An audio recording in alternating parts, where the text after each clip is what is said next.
ओम शांति। बहुत सुंदर। जीवन में इस विषय को अपनाने के लिए हमें बहुत बहुत आवश्यकता है, क्योंकि बाबा ने कई बार कहा कि बच्चे सावधान, आगे खतरा है। क्योंकि आने वाला जो समय है ये हादसों का समय है। हमें खुद ही खुद को जगाना है, क्योंकि ये हादसों का मार्ग है। इसलिए बाबा ने कहा सावधान, आगे खतरा है। निरंतर आत्मिक आनंद और आनंद से बड़ा इस संसार में कोई आनंद नहीं है। तो बहुत खतरे हैं इस ब्राह्मण जीवन में, और वो कौन कौन से हैं, और वो हमें इस बार क्या करना है, आज की ही इस छोटी सी क्लास में हम उसका वर्णन करेंगे कि कैसे हम जागृत रहें, ताकि हमारे विकर्म, दुष्कर्म, गलतियां सब माफ हो सके। तो उसका हमें, क्योंकि पश्चाताप बहुत गहरा होता है और वो पश्चाताप आत्मा को आगे नहीं बढ़ने देता है। किसी शिष्य ने अपने गुरु से पूछते हुए कहा कि कोई ऐसा मंत्र बताओ कि जिससे आध्यात्मिकता में आगे बढ़ जाऊं। तो गुरुजी ने एक शब्द लिखा, अटेंशन, अर्थात अटेंशन। यही सार है निरंतर अटेंशन, निरंतर सावधान रहने का, क्योंकि आगे बहुत खतरा है। तो वो कौन कौन से खतरे हैं इस मार्ग, ब्राह्मण मार्ग में? बहुत सारे खतरे हैं। सबसे पहला खतरा है ब्राह्मण जीवन का। आग ही आग है। कौन सी आग? काम की आग। फैमिलिटी के रास्ते पर जो चल रहे हैं, धीरे धीरे उन्हें काम की आग का सामना करना पड़ेगा।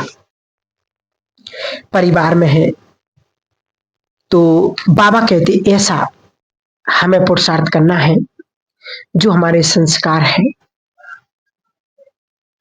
वो जागृत ना हो। क्योंकि पिछले कई दशकों में विज्ञान की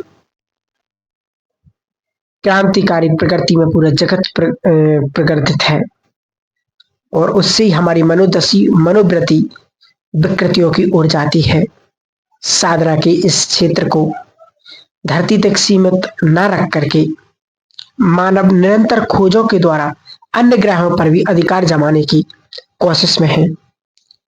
नए नए आविष्कारों पर प्रयोग चलता रहता है। जैसे जैसे विज्ञान आगे बढ़ता जा रहा है, मनुष्य का सामाजिक जीवन सुखदायी होने लगा और अनेक यात्रा आरामदायक बन चुके। लेकिन विरोधाभास यह है कि जीवन की आधुनिकता के साथ साथ मानवता और नैतिक मूल गिरते जा रहे हैं।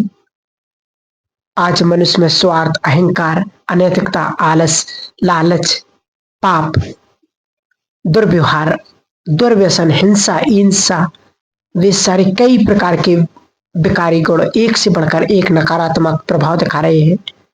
विज्ञान के नए नए आविष्कार मानव के आत्मविश्वास को, साथ साथ उसके अहंकार को भी बढ़ावा दे रही है कि मैंने ये कर लिया, मैंने इस चीज की खोज कर ली।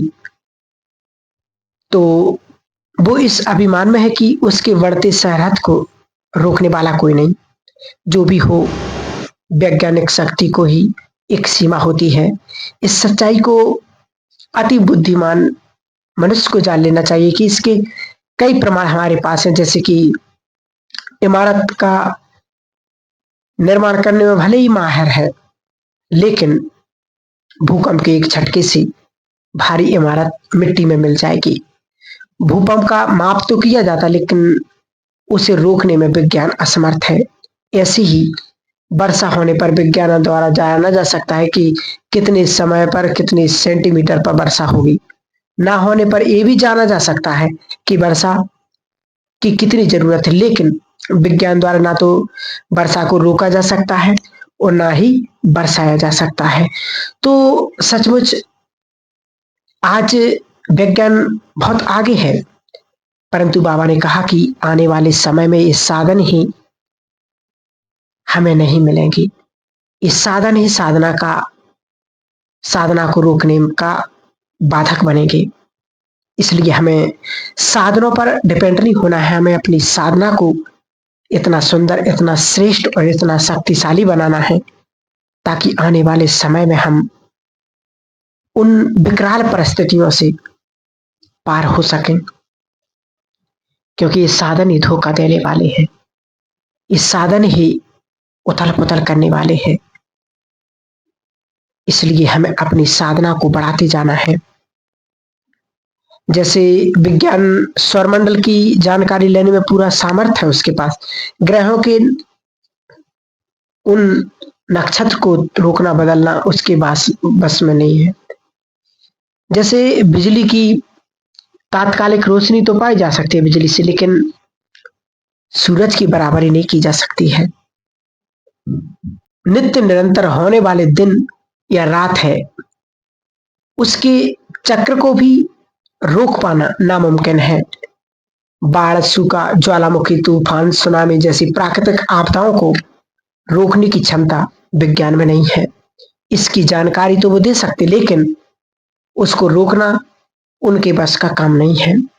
इसलिए बाबा कहते कि ऐसे समय में हमें अपने योग की अनुभूति के द्वारा हमें इन सारी चीजों को रोकना है।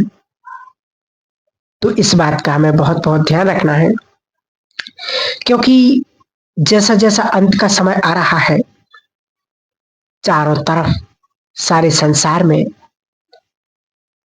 एक अनैतिकता, एक बेकारी वायुमंडल, डर का वायुमंडल बनता जा रहा है। जैसा जैसा समय नजदीक आता जा रहा है, वैसे वैसे पुराने संस्कार, पुराने विकार, पुरानी स्मृतियां जागृत हो रही हैं। तो उसको बदलने का, उसको दबाने का, उससे छुटकारा पाने का सिर्फ एक तरीका है। सबको आत्मा देखो, आत्मिक दृष्टि भाव रखो।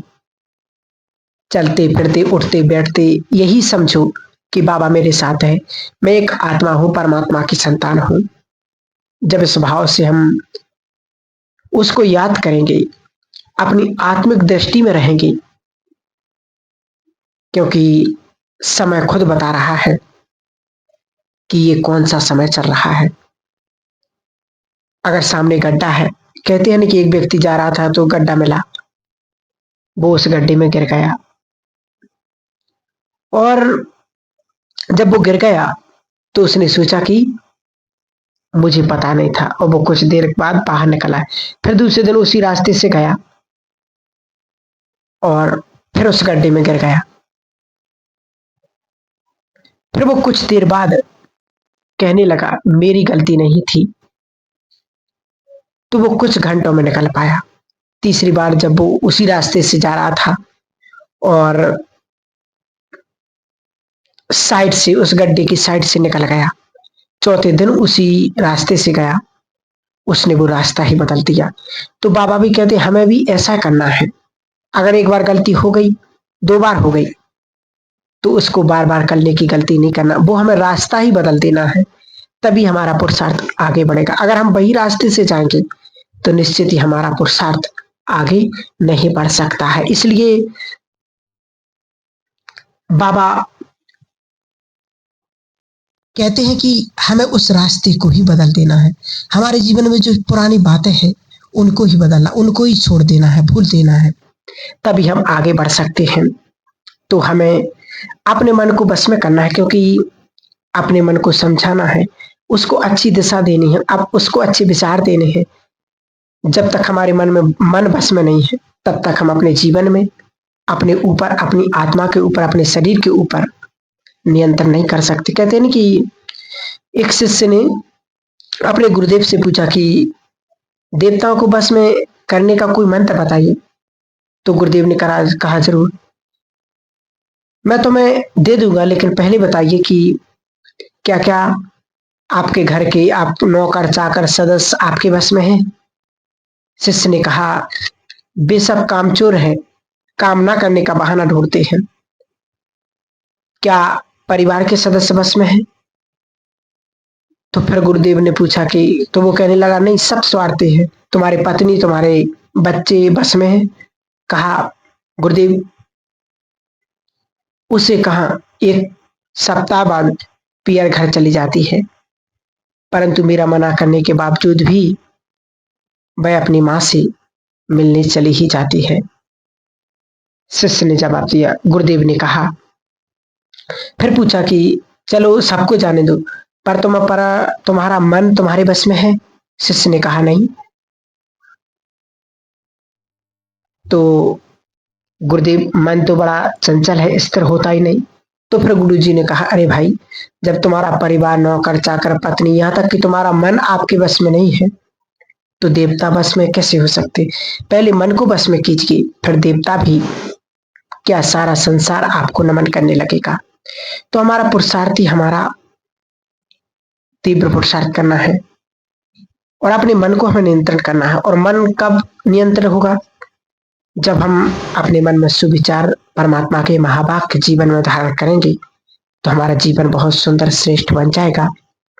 यही तीव्र पुरुषार्थ करने की विधि है और यही श्रेष्ठ उन्नति का आधार है। तो विशेष अब हमें भी वही पुरुषार्थ करना है जो भगवान हमसे चाहता है, जो समय हमसे मांग रहा है कि बच्चे, इस समय की पुकार है। अब वर्तमान समय में हमें इस श्रेष्ठ पुरुषार्थ को अपनाने की बहुत बहुत आवश्यकता है, तभी हम उस श्रेष्ठ उन्नति को प्राप्त कर सकेंगे। ओम शांति।